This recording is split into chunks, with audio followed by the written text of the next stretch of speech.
King and Yates, they bridging the gap. From the US to Dubai, put pins on the map. Ball is life, and that's a fact. And a baller's life, about that exact. King and Yates, they bridging the gap. From the US to Dubai, put pins on the map. There's a time to score and a time to assist. Ain't no I in team, let the winning commence. From generation to generation, game don't stop. The new and old school got the game on lock. It's all legendary, it's all necessary. We all been all-stars before February. And after that, King and Yates, after racks. But really trying to get some wins, not just padding stats. Two basketball lovers through happenstance. Built a bond that led to greatness that advanced. Yes, sir. BTG Nation, what's happening, guys, man? We're back, episode 4. It's a little different today, you know. I'm here solo. The OG is not here with me today. He had a family emergency. He couldn't be here. We'll try to get him on the line if we can, but he's back in the States. He made it safely. All is well. We'll try to see if we can knock him in, you know, for a minute or two and out of his schedule. But as he always tells me, you know, he told me the show must go on. You know, consistency isn't one of those things that we pride ourselves on. And so we're going to try something new here. It's a different energy for me, you know. I know some people may think that some of my people close may be like, yo, Yates been waiting to do this, Arsenio Hall type, you know, talk to the camera dolo, but it's going to be different. But I'm not going to be here like the YouTubers and just be talking to y'all dolo. I can't do it. It just does not feel right. So I got a couple people in my Rolodex and my contact list that I'm hoping they can get on and talk to me for a little bit. You know, it'll be a little surprise, but these are some good folks, some good content. You know, we're going to keep the energy going. So BTG Nation, everybody that's been here, you know what it is. Hoop Mountain Dubai. We're in Dubai. You can see us on Instagram at Hoop Mountain DXB, online at hoopmountain.ae. Make sure you guys hit those like and subscribe buttons on all of our socials. And yeah, that's about it. So let me see. Typically, I get to check in, you know, Illy's back here. But today, I'm just going to go ahead and go right on the phone. And so, okay, let's see what we got here. This is another one. That 8-hour time difference is tough sometimes. Hello. This is Ryan Yates from the BTG podcast, Bridgin the Gap. Am I speaking with Lisa? Yes, you are.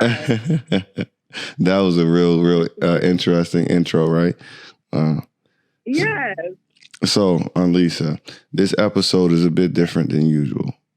Coach King had to leave for a family emergency, and he's in the States right now, safe and sound, but the podcast had to go on. He told me to keep recording, keep going, and I was like, I don't know if I can, you know. I can't do what the YouTubers do and just talk to the camera as if somebody was here. It's like, I got to talk to somebody. And so immediately I was like, Lisa got to be one of those people.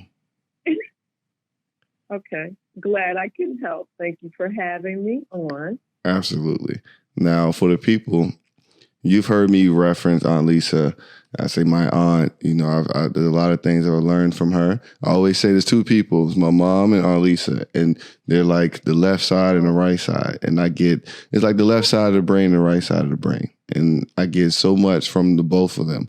And so I'm going to give you guys a little insight of what our conversations typically go like and how they end, because at the end of every conversation, somehow, some way, she leaves me with a gem that is profound.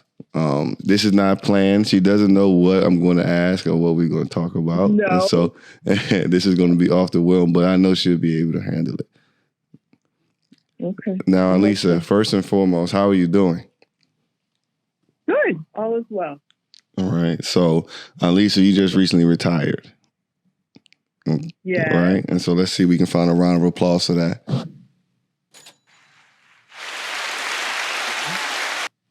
That's something that we all look forward to. You know, I think in our generation, everybody wants to retire at about 25 to 30. Yes. but that doesn't always work out, right? It probably won't. It probably won't at all. I know Zuri's ready to retire already. Right? Yes, she did. So That's a whole show in and of. absolutely. Now, you said you were just fine, right? But going into that stage of retirement, leaving a job, and you can speak more about your position that you held and what it was like transitioning into that next phase. Because a lot of people are so eager to get rid of work or just get to that end stage, or at least they think that it just ends and you just stop working. But what is that journey been like? A lot harder than I thought. I really didn't realize how much we or I tied my being, air quote being, to what I did for a living. You have like this whole section of a conversation that you no longer have with people. So when you introduce yourself and they say, what do you do? And you say you're retired, they kind of go, oh, and they have nothing else for you. It's like you feel like, hello, I had this other career. I can still talk about this. I can still do that. So it took me a bit to adjust, and it took me a bit to figure out what to say to people, not like as a judgment perspective, but just conversationally, so that they know that you're still a thinking person. So it's been quite an adjustment. Your uncle's been very, very cool about just telling me to just be and enjoy, take a year to just figure it all out. But I kind of still wake up in the morning looking for my direction, and I'm working on it. I keep a little project going. Yes. Now, could you, if you don't mind, could you tell the people what you spent the last, certain number of years doing? Because I think that's really intriguing. Well, thank you. I had a federal career. I retired as a executive level person with the federal government. I kind of did a circuit, I moved where my husband took a job in the DC area. And so I started my journey in the DC area through a couple of federal agencies to kind of I made the government job work with what I needed for my family. So I ended up with the U.S. Patent and Trademark Office, and I worked, I ran the administrative arm of the Undersecretary's front office staffing. So I had, I guess, less than 10 people at any given time on my team, but we worked directly for the Undersecretary of U.S. Patent and Trademark Office. So looking back, it was a lot loftier, harder, strategic than I had given it credit for. But now that I'm in retirement, I can look back and say, oh, okay, I did that. I've done that. Yeah. So learning about me. That's and so for some of you people who have no idea what those terms are and what she was talking about, I always say that Annalisa served a role similar to Wendy on Billions, to where she knew how to manage the minds of the people at the top. She knew how to push their buttons, put people in place, and get them to accomplish things, right? Like when your leaders need leaders, or when your leaders need guidance, somebody has to be there to kind of be the crystal ball for that. And Annalisa is that, even for me, I go there when I need help trying to clarify things. And I think that's an important space, when we're bridging the gap here, to where we need to promote more of our people going and talking to our elders, people that know more, seen more, and done more, and confiding in them not just to listen and react, but to really absorb and use, because, man, you guys have saved me 1,000,000 times and some. Love it. I think you're talking a little bit now more about the coaching side of what I do in life versus what I did, air quote, for the man. And the coaching part gives me a lot of life. I'm doing that even now, living abroad. I'm working with a school, helping the director and the owner of the school, the CEO of the organization, to kind of grow her business. I love that part. That's what I love about what you do. I am so thrilled to be able to have the vision to stand beside somebody and see what they see and see where they want to go. You know, I believed in your vision from the start.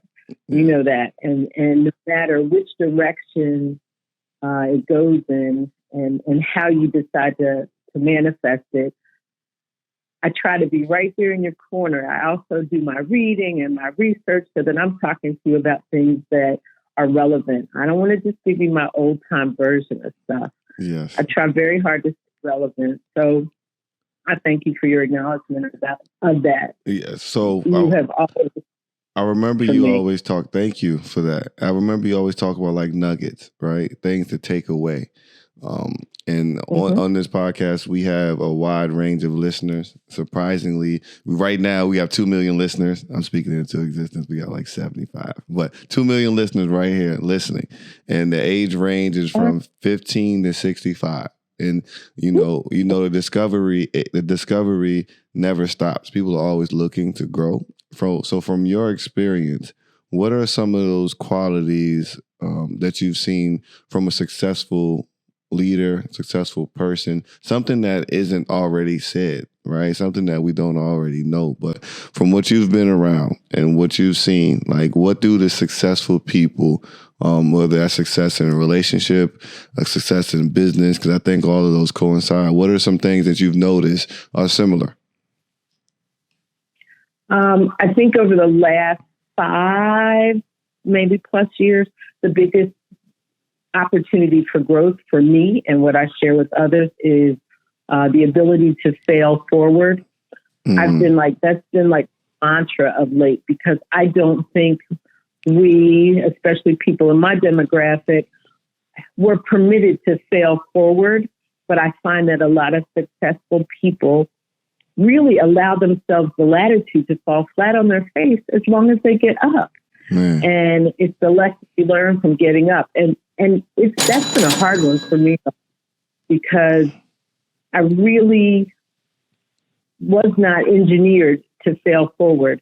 I feel like historically, you're led to know that you've got one good shot. If you get that one good shot, you better make the best of it. And oh my gosh, I think of all the people that my parents' friends that they would say like, well, he tried this and he tried that, but he could never get anything to go. When really we should be looking at that as a point of growth. He continues to try. And I think being able to fail forward is pivotal and key. If you try a million things and that 1,000,001 thing resonates with you and sticks, then you've done it. You've done it.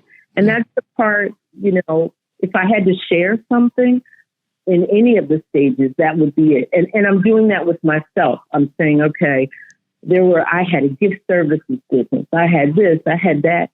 And everybody would say, oh God, what are you doing now? And I look back and I say, hey, that wasn't what I really needed to hear. What I needed to hear was, it's okay to fail forward. Keep trying. Keep going. You're going to hit it. It's going to happen. And so now I have to play that in my head. And that's what I hope I have shared with you in the past, that, it really isn't about what happened behind you, what's in your rearview mirror. It's about that horizon in front of you. Yes, absolutely. Because, you hear failing forward, and that can be one of those mantras that people take it and run with, right? And it's loaded. It's so much in there, right? And when I hear failing forward, it's specifically taking those things that you learned in that lesson and using it as you move forward. Because a lot of times you may fall and you may look at what you lost in that moment, and now you're thinking, what am I going to do next?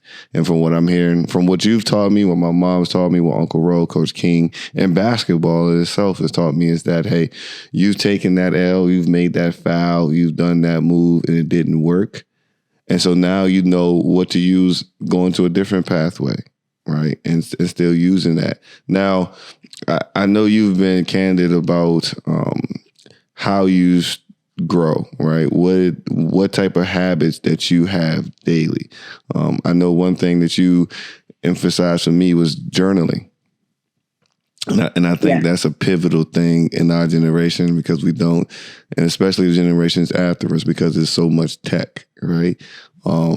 what other habits do you think we need to make sure we preserve? They have this new saying going around that's we're losing the recipes because the next generation of women and men, they don't know how to barbecue and they don't know how to cook. So we're losing the recipes that were passed down. So what are the things that we're losing that we should keep,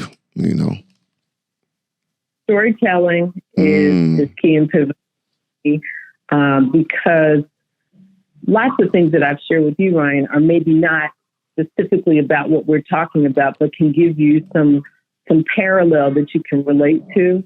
So I feel like listening to, you said elders, but I mean, just listening in general helps you. You really got to see and engage and think and be aware and alert of what's going on around you. Journaling for me, I started journaling. A teacher started us in like third grade. And I don't always do it with religiosity. What I do is try to do the best I can with it. I'm better when I journal because I can go back and read and realize this is where I was in that moment. What's changed? Sometimes at the end of the year, you read what you did and you go, oh, wait, I haven't improved that. So that's got to be what I do next. It gives you insight to who you are for yourself. And I think people take journaling to be like writing these epistles. You're just like writing. Sometimes mine is like bullets, It's just like, I did this, I didn't do that, I did that. And then I can read back and know where I was. I don't even write on the lines. I turn the book sideways, right? Because I want that sense of freedom. So journaling, I think, is important. And you and I both share a love for reading. So I believe in sharpening the saw. Yeah. Yes. I have to confess too. Oh. My reading list, I have not gotten through it very well. I got a video out about all the books I'm gonna read this year, and I probably read 3 out of the 12, and I'm halfway through one. I just been sitting on, but like you said, we gonna fail forward. At least you got something done. Listen, but I tell you what, your reading list and your mom's reading list have both always supplemented my reading list. It was nothing for us to go back and forth with what you would tell me what your mom was reading, and then I would pick from that list for my reading, and vice versa. But I think that's sharpening the saw. Sometimes you just want perspective. You need to be able to see what else is out there. I'm an only child, and one of the things I think I took forward, or I take forward with me, is that multiple sources of information coming in. I'm listening. I've got to listen. I don't have what your brother Jameson has, some great older brother to kind of lead my way. So I've got to build a tribe around me. I've got to listen keenly, and I have to learn how to distill from that what's best for me. Yes. See, that's the number one thing I'm hearing right there is human connection. Human interaction, being social, being with people. That's something right now that isn't necessarily cherished, and is not the same energy as before. I always remember COVID. COVID, but even before COVID. So I remember Zuri, who I'll call in one day sometime soon, but that's like a little cousin there, right? And so I've watched Zuri grow up, and I'm always amazed at what happens. But I remember specifically talking to her and you talking to her about your time as a college student and how you partied, but you still got things done, and how a party was different. You guys used to dance. You guys used to socialize different. Like, I know if I called Uncle Roland, and I talked to Coach King about this, to where whenever you guys saw a male or female, a woman or a man away, and you wanted to talk to them, yes, you had to go and get out the car and go talk to them, because you may never see them again. So you had to really have game. You had to have charisma, right? And so that's something that I'm hoping that my generation, I don't know if we're generation of millennials or whatever, that we can bring back with the youth that we bring up, because that's important. We have to learn from each other. That is great. And thank you, nephew, for correcting yourself when you said male, female. Yes. Sticking point for me. So yes, socializing, one-on-one interaction or group interaction. I just feel bad for those coming up that don't have that. I mean, clubbing and partying and after work parties and all that stuff that didn't necessarily mean some physicality at the end of the night. Yeah. Or drugs. Oh, don't let me go. It didn't mean drugs. Yeah. It didn't mean any of that. You guys were really having like a good time. Like, yes. From Thursday to Sunday, that was how you made sure you were okay to go to work on Monday. Man. You know, you got to work it out. Little house music, a little DC vibe. It all made it worth it by Monday. Yes. Thankful for that. But like you said, COVID does change how a lot of these things happen. Now, you've lived, we lived in America most of our lives, right? What most people don't know is you mentioned earlier that you're abroad. Everybody knows that I'm here in Dubai, but upon retirement, you made a little excursion of your own. I did. I went to West Africa. One might say following behind my husband. So I went to West Africa to spend some time in Senegal in a small city. Maybe you want to call it a town called Sally, Senegal. And it was tough. I thought I was far more resilient than I was. The French language broke me down and took me back. But I'm much, much better for it, and I miss it, and I can't wait to get back. Or at least a couple months at a time. Wow, you said you miss it. I remember that first conversation. I know. Listen, it was tough, but you get a little space from it. And I was starting to build my community there. Like I said, I had somebody I was coaching. I started stretching out and really meeting people. I mean, anywhere I heard English spoken, I was like, new fast friend. And so, I've connected with some people that are doing some outrageously cool things, Ryan. And it's amazing to me that I was so limited in my view. There is a world out there. Man, I'm glad you said that. I'm glad you said that. I wanted to ask you, you speak about the world out there, being American, right, which is a blessing in its own right, regardless of the troubles we see on TV. We live in a bubble. We live in a bubble that is unlike anywhere else in the world. But what we talk, Coach King and I always talk about the parallels between worlds and the things here that have changed our schema and allow us to feel like, hey, we don't even need to go back to the States. But what's it like in comparison to living in the States? What are those things that are so glaring that you're like, man, I didn't even know I needed this? I think understanding that things are not as cut and dry for the rest of the world as they appear to be for us in the States. I mean, the way I describe it is on any given day, I'm in traffic with oxen. On any given day, you'll see somebody riding a horse-pulled cart. Literally a horse-pulled cart, and they'll have the ear pods in their ear. And you're like, how do these two things go together? I mean, it's just a convergence of life as we know it and life as we knew it. It's so 1970 mixed with 2022. And that's really the best way I can describe it. It's certainly not like anything they teach you in school. And that, I think, is where we've been done a disservice, especially as people of color. We've been done a disservice because we just don't know. There's so much money there and wealth that they don't talk about because they make you think that it's going to be a lion walking down the street with you.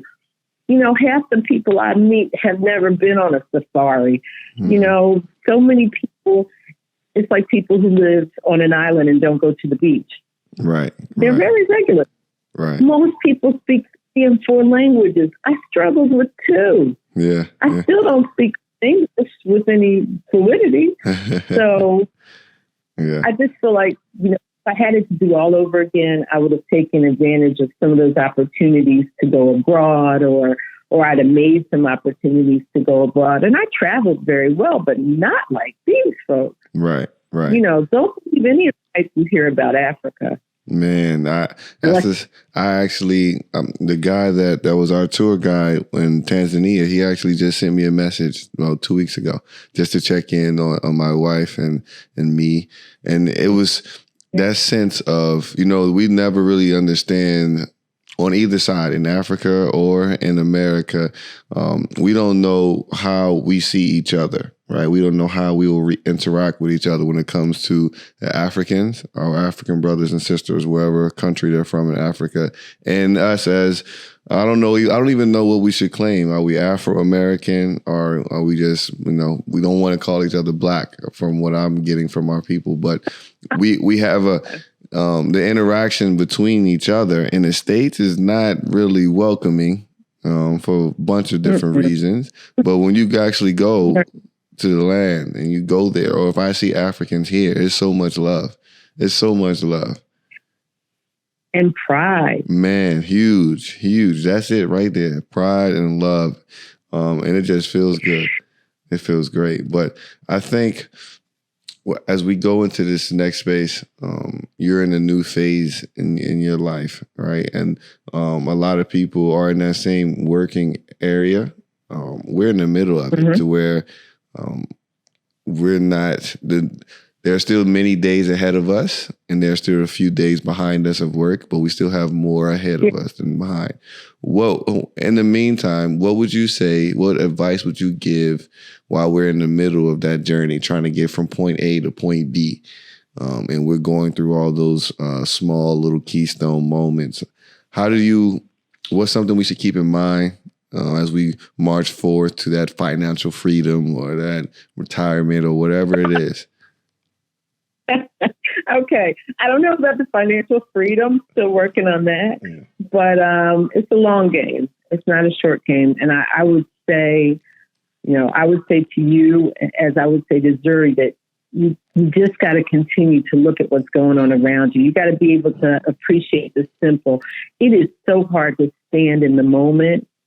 And I say this for me. I'm not saying this like as an older person. It is so hard to stand in the moment and just enjoy what is. For me, that's what you make your memories from. You don't even know it. And what is so horrible, I mean, I've had some challenges over the last couple months, but as I step back and look, I'm never going to get that back again. So I need to hold to it in the moment. I kind of wish that we weren't rushing forward.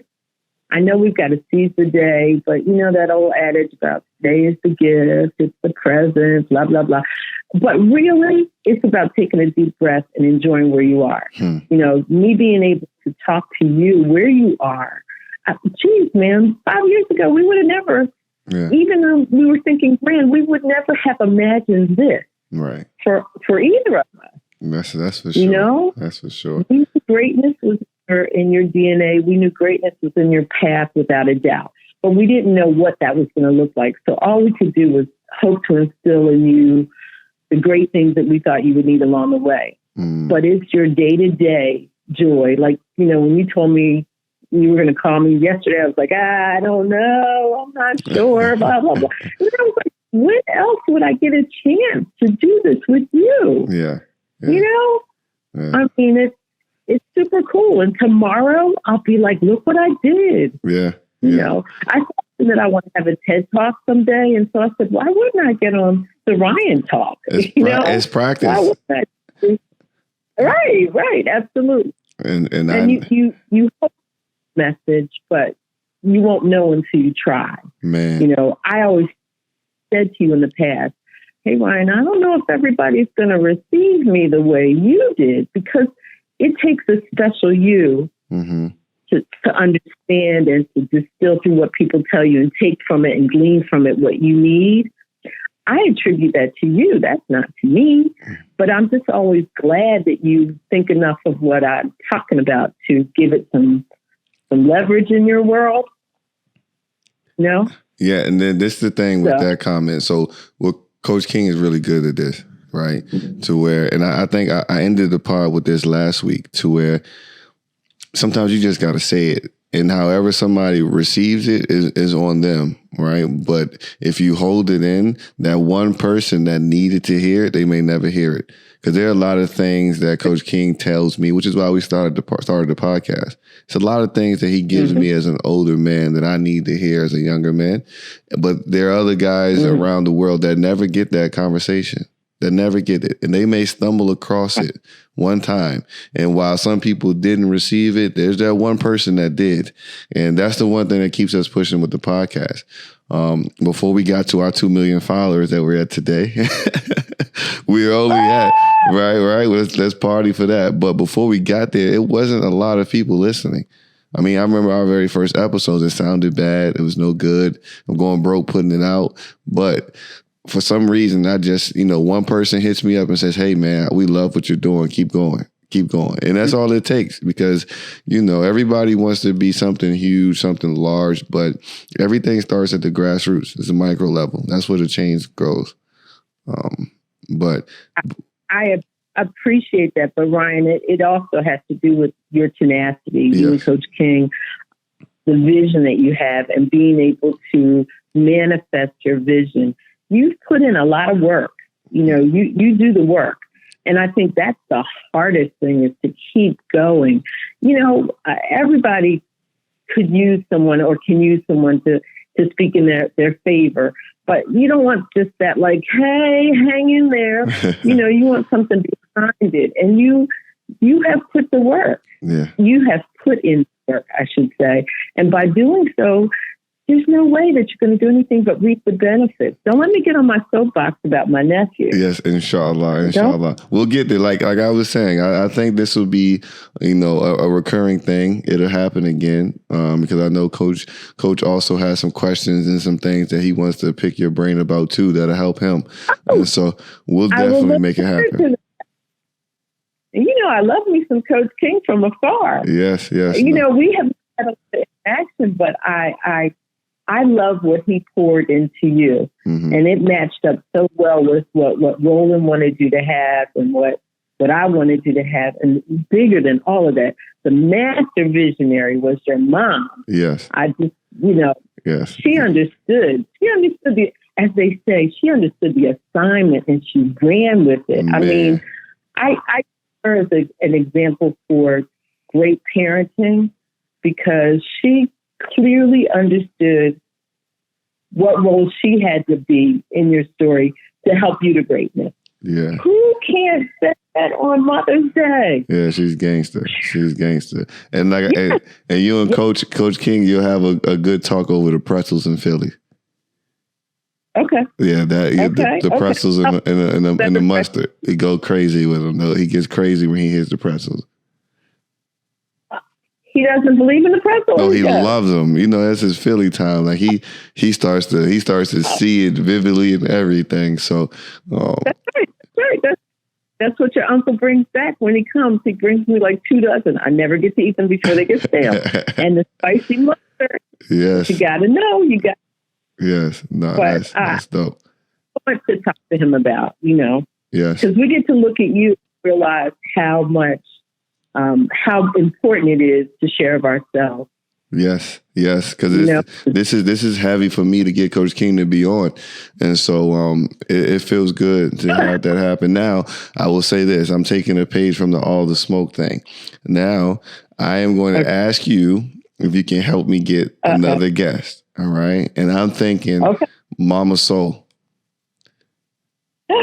I'm thinking. I would love that. I'm thinking Mama Soul would turn our situation upside down and it'll be crazy. So I'm going to put it out there. I'm going to let you facilitate and see what we can make happen. What? And because Coach King is a music buff too, crazy for it. And I don't think he doesn't know we have this in the toolbox. Mama Soul will give us a whole different education. I am so flattered for her. I will definitely make that happen. I'm going to say what I reserve for only specific things. What am I going to say to you, Ryan? I got you. There you go. Yeah, that's all I needed to know. All right, that's perfect. if you at a later date want to share with your folks what that means, but I'm putting it out there. So as it pertains to Mama Soul, I got you. That perfect. All right. So we always wrap up with everybody leaving what we call a post-game wrap-up. So you know how you do your sore moment. You know, this is a moment. One last thing that you want people to leave, put in their envelope, reflect on. It's your show. Okay. If no one ever told you, you should hear it now, that you have such great wealth within you that you should simply spread your wings and soar. That's it. That's it. Let me.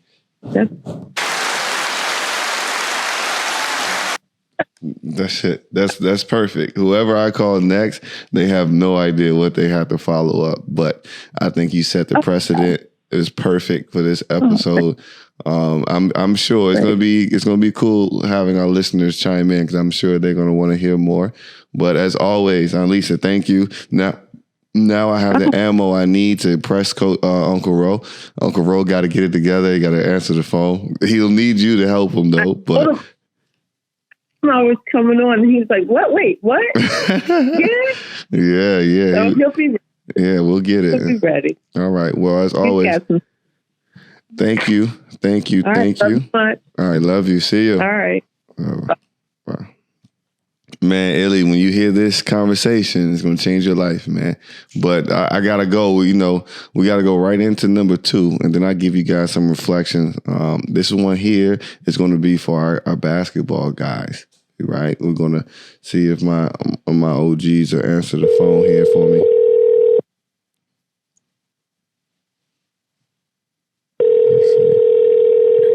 He might look at the number and be like, yo.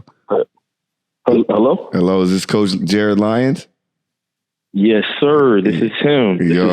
This is Ryan Yates, the young OG from the BTG podcast. You are live on the air, big dog. Yes, indeed. Yes. Yes. I love what y'all are doing, man. I appreciate y'all calling in. Man, listen, let me tell you first, this is a special episode. And so I wanted to get you on the episode before, but the OG had to slip out to America for a family emergency. But as he always tells me, he's like, look, the show got to go on. So you just got to keep going. And so I'm like, man, I'm not a YouTuber. I'm not one of those guys that can just talk to the camera and nobody hears. So I was like, who can I call that'll keep the conversation going and who I feel like they have a lot to share. They have a lot to share to the people that we have listening. And so you're somebody I admire. I wish we had more time. And just for the people in the back, this is Coach Jered Lyons. I first met Coach in 2014. Was that the year you were at EMU? Yep. 2013-14. Yes, yep. That was either, I think, my sophomore or junior year in college. And he was an assistant coach, grad assistant.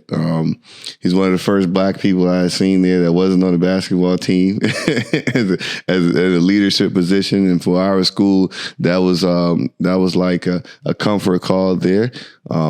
Unfortunately, we only had 1 year with him. Me, RJ, and James always talk about if we had you for one more year along with Melvin, that would have helped our game so much. Just having another young guy on the staff that can get in the gym with us. But Coach Jered, he can do it all. You know, he can coach, he can shoot that thing, he can make any poster you want to be made. He can do it all. He can set up documentary stuff. He knows communications guy. But Coach, I'll let you talk more about where you are now and you know how our relationship grew.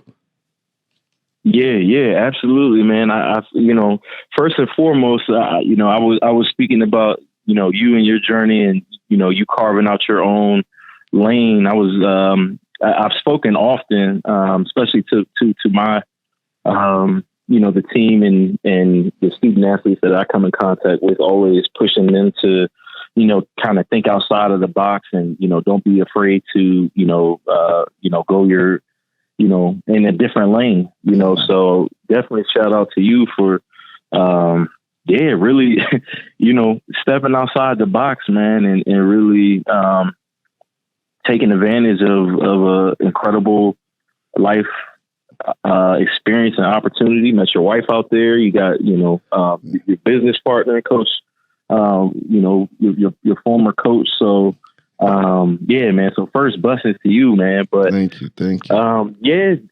Yeah, man. So the journey for me, it's kind of, it's always good to sit back and reflect, but when you don't, when you haven't reached the goals that you've set out to make yet, it's kind of, it's a fine line between reflecting and being appreciative of where you've been, and you still have so many more goals to go. But I'm going on, next year will be my 10th year here, man. And it feels like year one. Yeah, 10th year at what university, Coach? At Washington Adventist University. We're located right outside of D.C. We're right on the Tacoma, D.C., Tacoma, Maryland border there in the DMV, D.C., Maryland, Virginia area. And we're an NAIA school. We're right size. We're urban campus. It's a great campus that's kind of nestled in the heart of the city. And we have some exciting things going on. So I've been here since 2014. Wow. And the first 8 years, I was the sports information director and the head women's basketball coach. And then last year, I was the interim. I was named interim AD. Our former AD took a position down at St. Thomas University in Miami.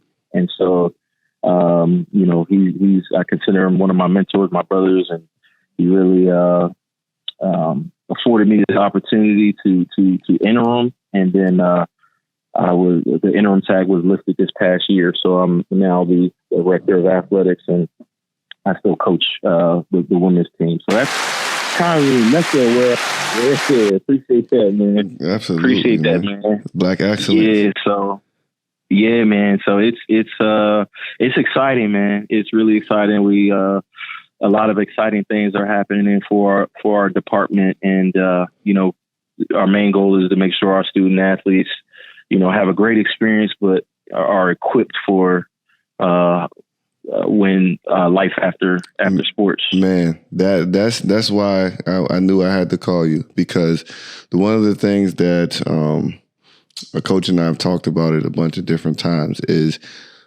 if I would have known what basketball can do for me outside of just being a player, I would have probably tried to do even more, right? And what I mean by that is, if I would have saw Rich Paul when I was 11th grade in high school, if I would have saw James Jones in the GM office in the NBA with the Phoenix Suns in 11th grade in high school, and I would have seen like, hey, not only if I don't make it pro, if I don't make it here, I can still stay within the game and make it happen, right? That would change my trajectory and my decision making as far as college goes. And so that's what we're doing here, because everybody doesn't have what it takes to be disciplined enough or the natural talent to play that game at that level, right? Some of us have it, some of us don't, and in America, it's a dime a dozen. There are so many of us that can just get to it, and then it's not even about the talent anymore. It's about the other things, but there's still so much opportunity. And that's what we're trying to do here in Dubai, is show that full culture. But I have a lot of young guys and girls who right now they're going into that space to where they want to think about college. They want to think about college athletics as well, right? My first thing is I want you to talk about competition level, because NAIA Division III, specifically like the ODAC, D2 and D1, especially in men's basketball, I don't think that people understand how thin that line is for competitiveness, right? Because we talk, I walk around here all the time, and I used to be ashamed to say I played D3 because I had a box full of D1 letters. I was all these other different type of things until I got to the ODAC, and we were better than D2 teams, and we were competing with low-level D1 teams, right? And just understanding how only 3%, if that, of people play basketball, period, in college. Period. That's all those. That's NAIA, D1, D2, D3, D3, D2, and D1. Only 3% of basketball players make it to college, and even a smaller percentage of those people actually play. So, talk about that competitiveness and how it affects your recruiting. Yeah, well, first and foremost, I had to backtrack and just so one, I don't think, and I think people in the basketball industry know, but I don't think it's probably talked enough about how good of a recruiter Coach Dean was. Oh man, so that was he was gangster. I'll give him that. Because even and I like to say our public record. So even when I played our public record, it wasn't. You look at our public record and you're thinking that these guys can't play. Couldn't get it done. But if you go into if you dig a little deeper at box scores and even teammates that I played with, like I can rattle off names that they could have played somewhere else. But Coach Dean, he just has that. He's a great recruiter, man. Like, and I would, yeah. Like, I think that's that, man. He for us to be recruited, and Kirby, like I like to tell Kirby, he liked players that were what he wished he could have been. He liked athletic, he liked black, he liked people that could get to it, right? And to get us to come into the mountains in Harrisonburg, it was different. It was a different type of thing. And I think Regina was a big part to that too, because she gave us a very, very mom-like feeling. And then Kirby, when it came to recruiting, he knew how to make sure you felt like you can trust him. Yeah,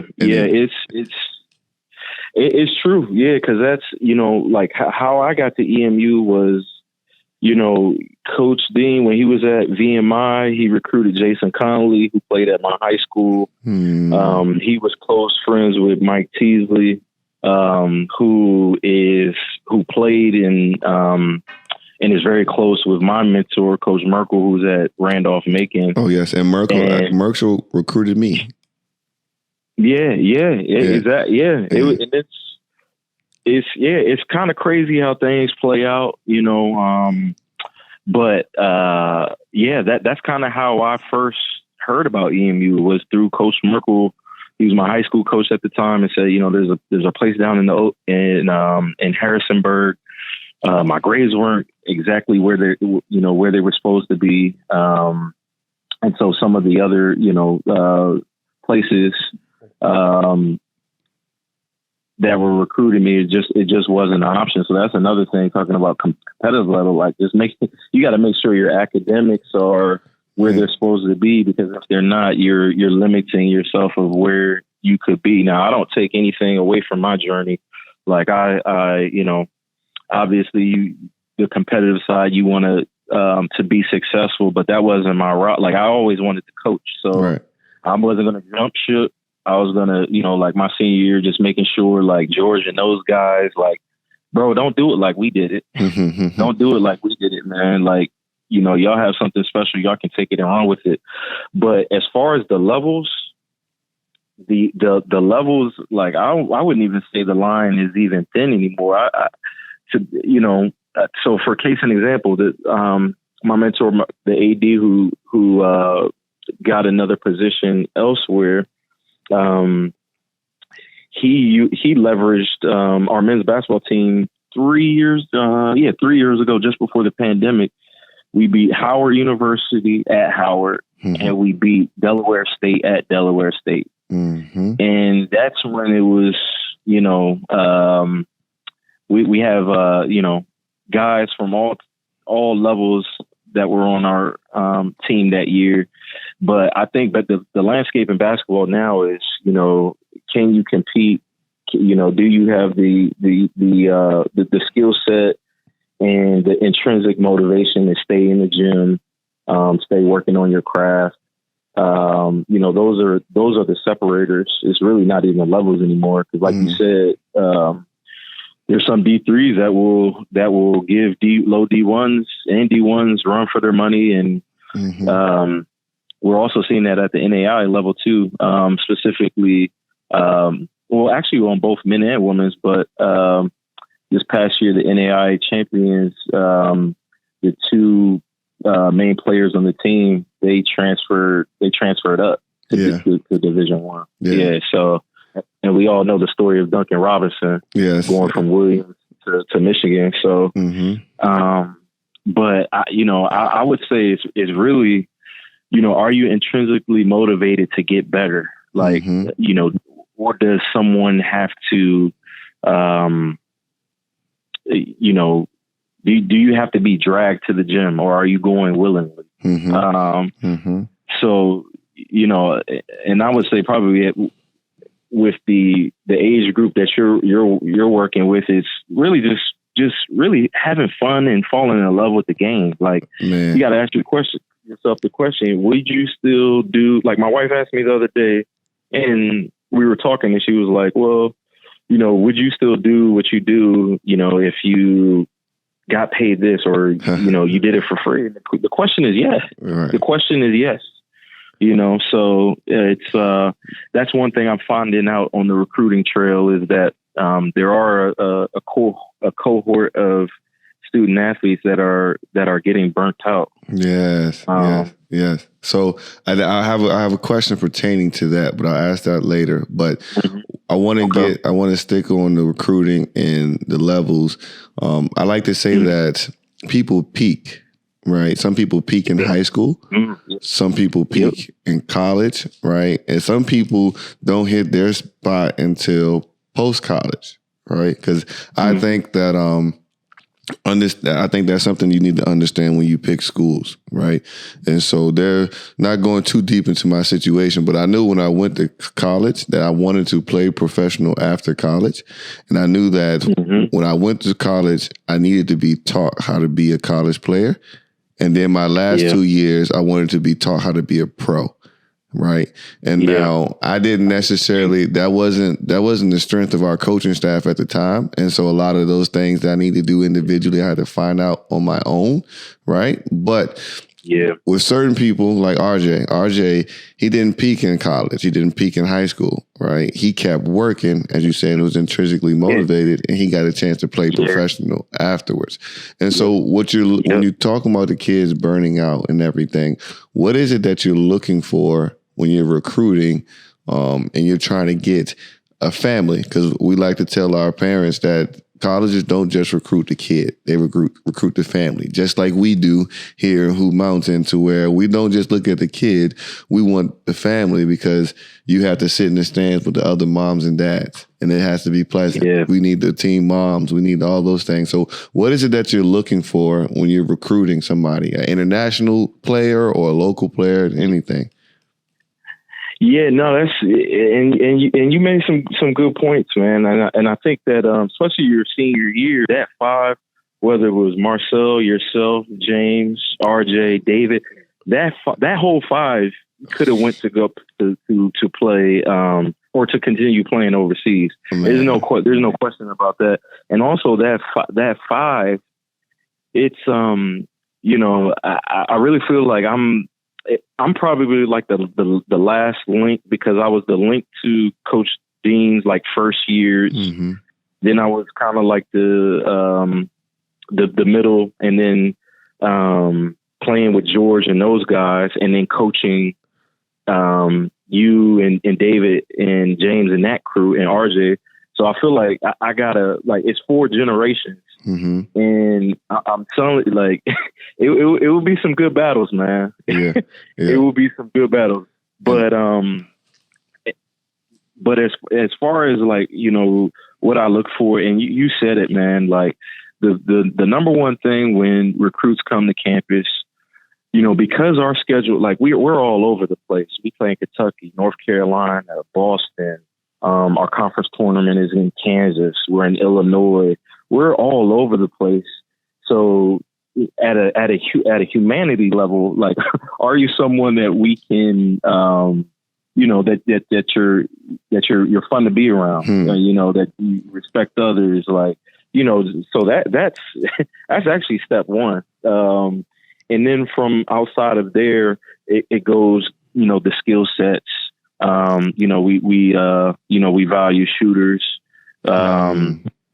the name of the game is to put the ball in the hoop. And yeah, do you have a good basketball skill set?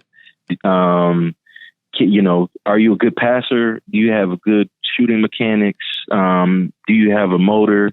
Like all of those things, it sounds very basic, but I think, and I've learned a lot under Coach Dean just by, watching and playing with him and then playing for him and then coaching with him for a year. But a lot of my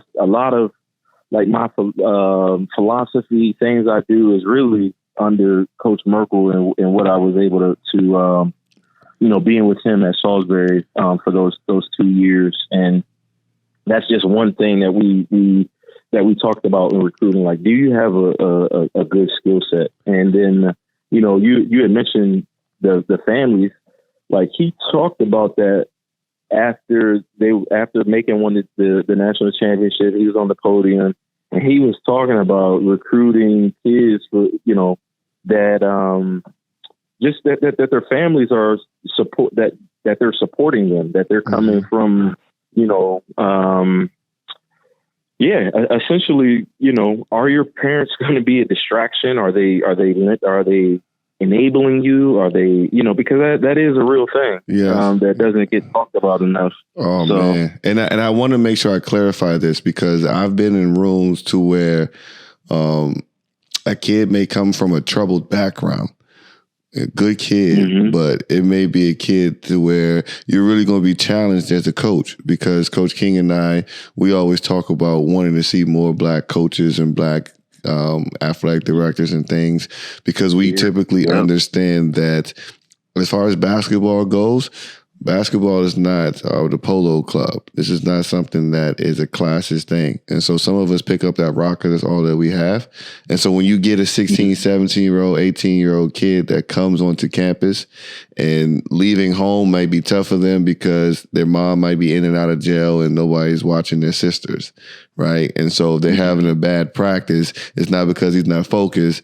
It's because there's nobody there taking care of the family. He's like kind of like some survivor's remorse. It's like, I'm here and I can't be there. And so I know some coaches only want to coach on the court, right?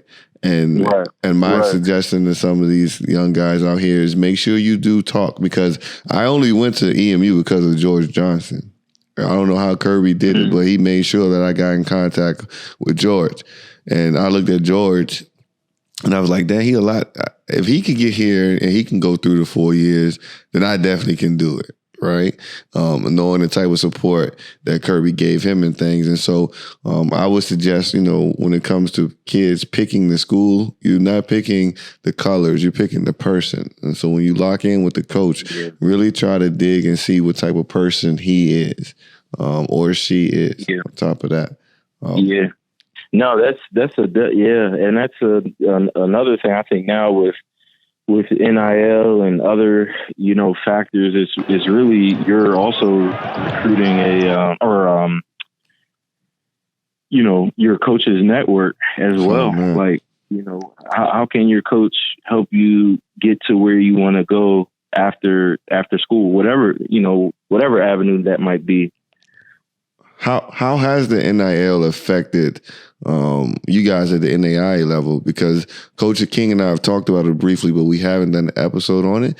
But we think it's going to be a lot like everything else in the capitalist world, where the 2% get all of the money and they get to eat everything, and then everybody else is kind of fighting for the scraps. Does it look like it's going to end up like that in the next 5 to 10 years? The crazy thing about it is NIL really took off.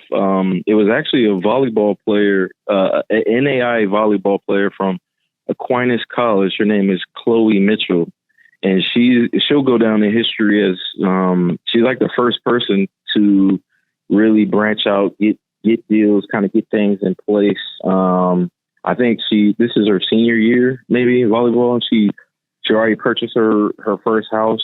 Wow.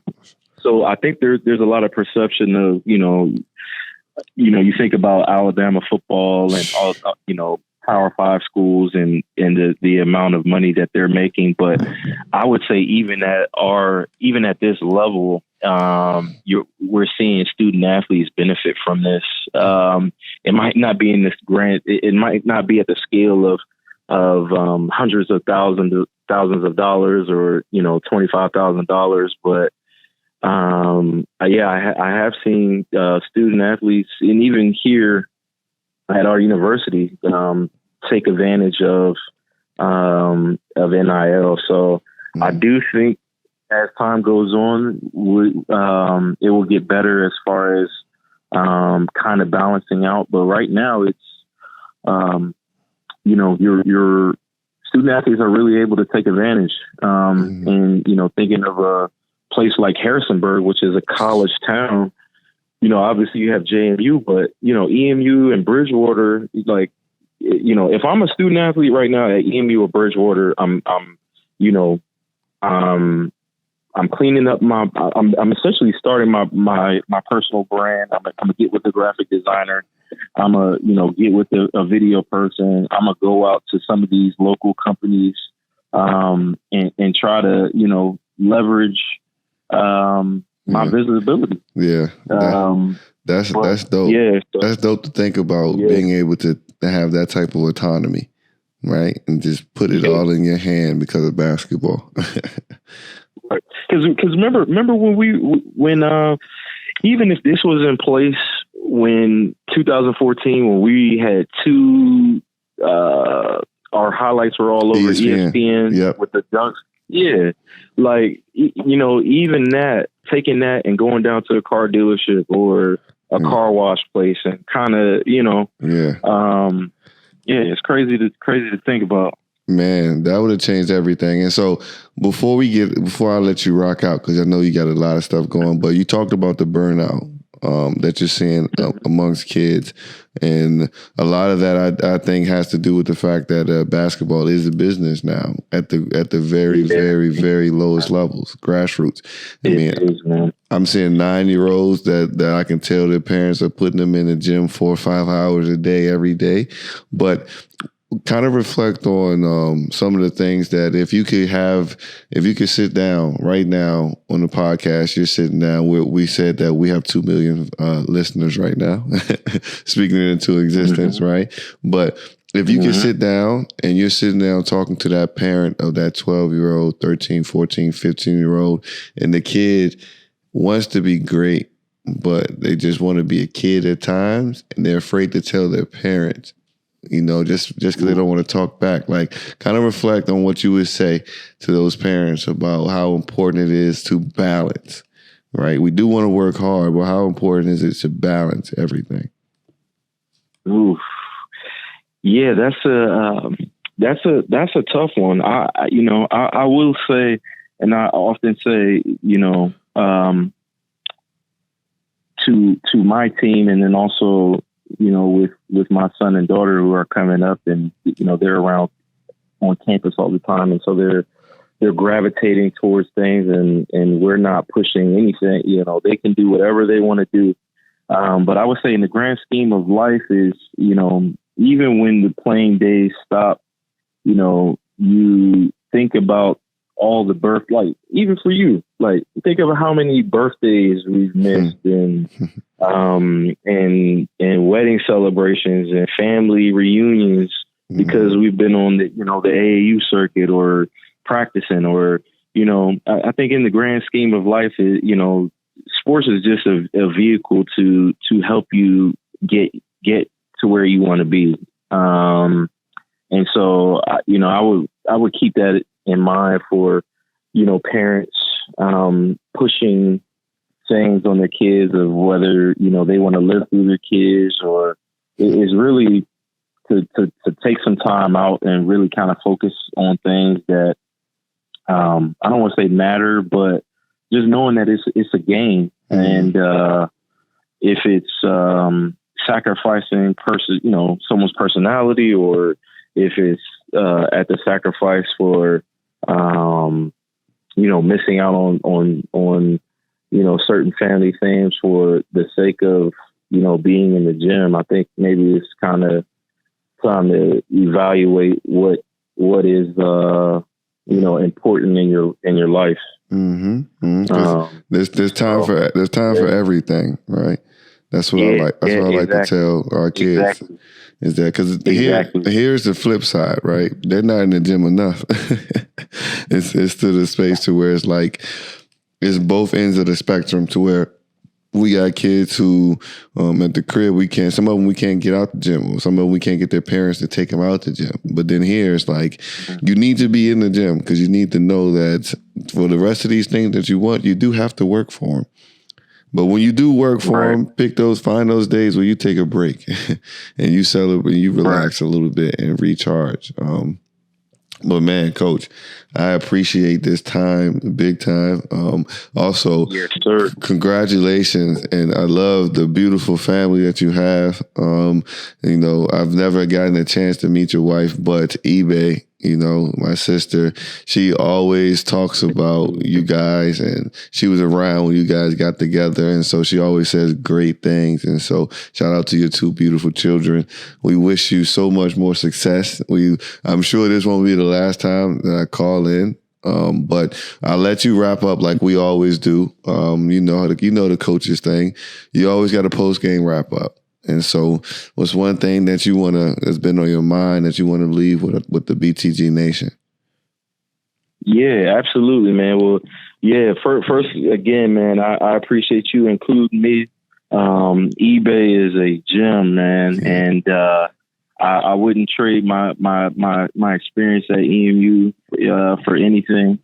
And, I'm hopeful that one day I get a chance to get over there. Whether I bring some of our student athletes, or if it's personal travel, or if it's recruiting, no matter what the occasion is, I look forward to it. And I love what y'all are doing. And we just got to keep going, keep supporting each other, man. And I think we do a good job of giving our flowers now, man. So I appreciate the words of affirmation that you always bestow upon me, man, and there's nothing but blessings for you and your wife, and Coach also. So I appreciate you, man.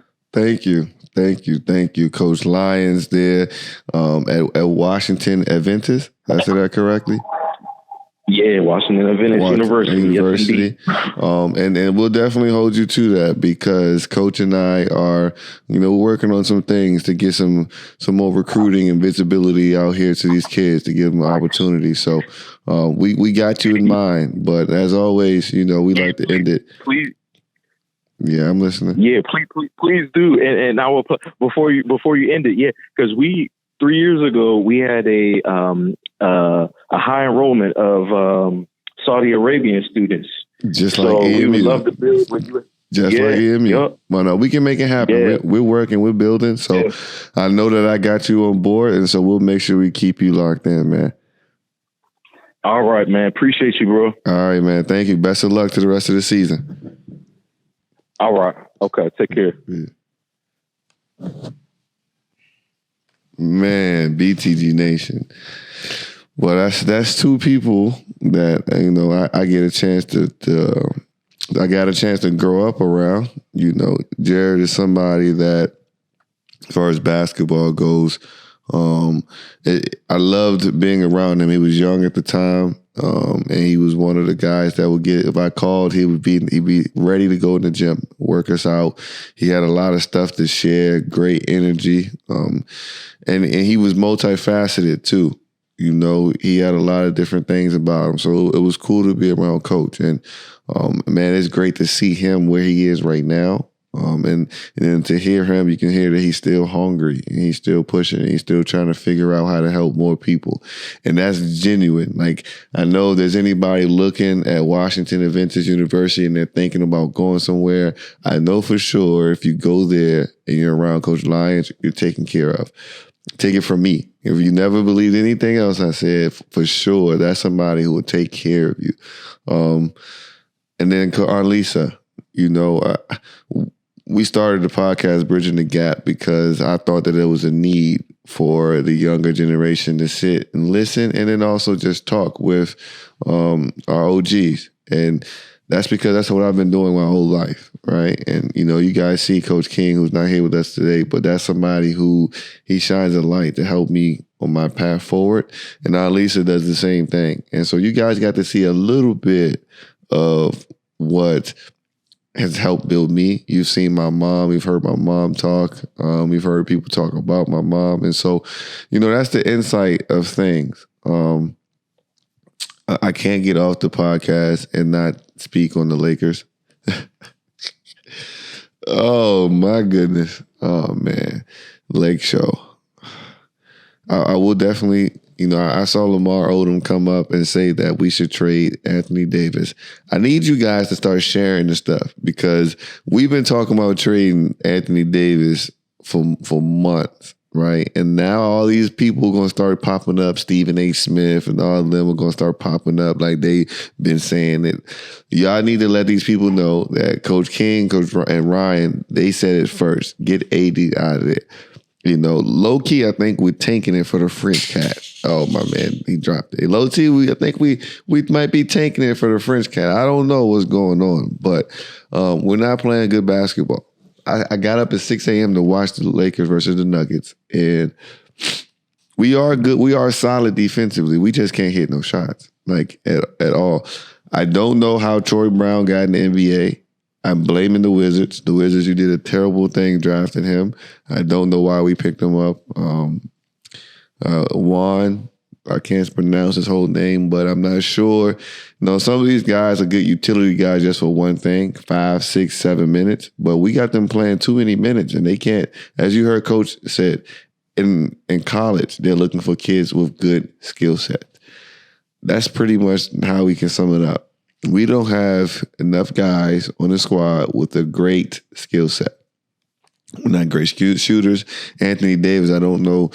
I'm worried. He dunked the rock and was hanging on the rim and came down injured. He still fought through, but it was tough. And so it's going to be an interesting space. So I don't know what this next year is going to look like for us as Lakers fans, but I'm still going to rock. My guys are my guys. And I want to leave you guys with something. One, shout out to Illy. Illy, man, the bread eater, our young guy.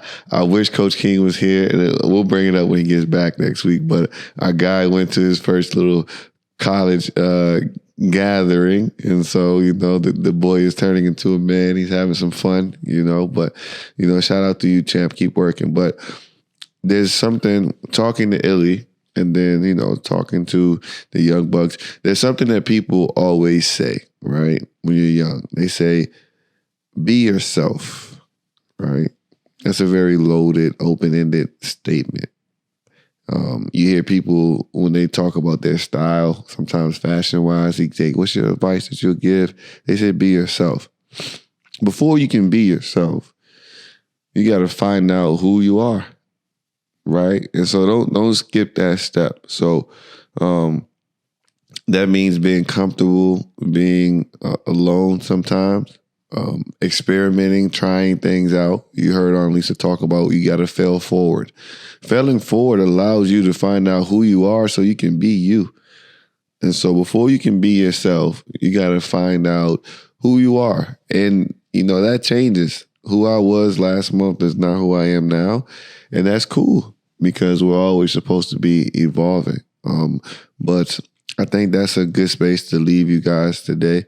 You guys know the plugs. Hoop Mountain Dubai, Hoop Mountain AE. Find us everywhere. Tap in with us. We're growing. We're going to try to keep taking over this GCC area, giving it elite basketball experience. Make sure BTG Nation, like, share, comment. Let's get these 2 million followers early. Let's make it happen. Man, she done got serious. Serious, right? And so, as you guys know, as always, keep it real, keep it simple, and keep going. Player and coach, the brother to brother. They both got views that you need to discover.